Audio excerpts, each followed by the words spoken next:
La ville de Limoges et la Mutuelle nationale territoriale organisent un colloque sur la santé au travail, destiné aux élus, présidents, directeurs de ressources humaines et secrétaires de mairie. Un colloque de cette nature pour attirer l'attention justement sur la santé au travail des agents de la fonction publique territoriale, parce qu'il y a des demandes et il y a des besoins. Il y a des besoins et des demandes des collectivités et des agents.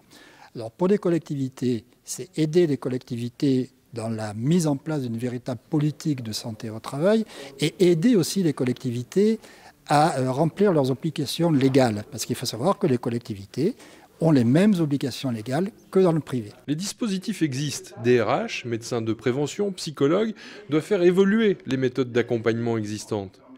La ville de Limoges a créé une mission d'amélioration des conditions de vie au travail. On est dans le cadre de transformation des organisations, donc pour être sur une dynamique de réussite, avec des facteurs de réussite, on se doit effectivement à l'heure actuelle d'accompagner le capital humain.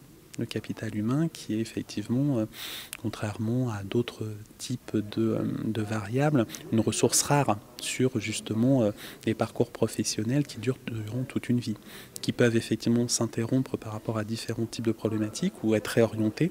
C'est aussi le but de la mission amélioration de la qualité de vie au travail. Il y a beaucoup d'enjeux et en même temps beaucoup d'espoir. Ce que l'on sait, c'est que les acteurs, pour s'approprier, construire et se développer dans des processus de changement, ont besoin de se représenter leur travail, d'en parler et effectivement de pouvoir agir au regard des transformations qui les traversent. Quelle que soit la taille de la collectivité, ces préoccupations sont aujourd'hui quotidiennes. Dans les communautés de communes, qui étaient au départ des structures plutôt de projets, on a petit à petit évolué vers des structures de gestion, avec effectivement des services à la population, des agents polyvalents.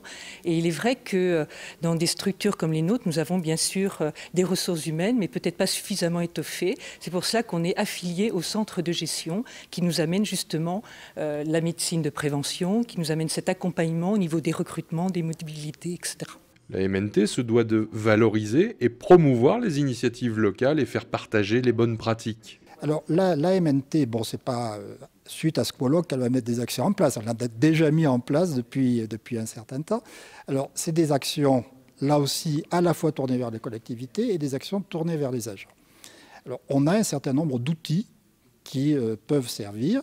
On en a parlé ce matin, c'est en particulier l'Observatoire social territorial qui produit des études. Il y en a 3 qui ont été citées ce matin qui justement sont relatives beaucoup au TMS et au RPS. C'est sur les jardiniers, sur la petite enfance et aussi sur tous les problèmes de restauration.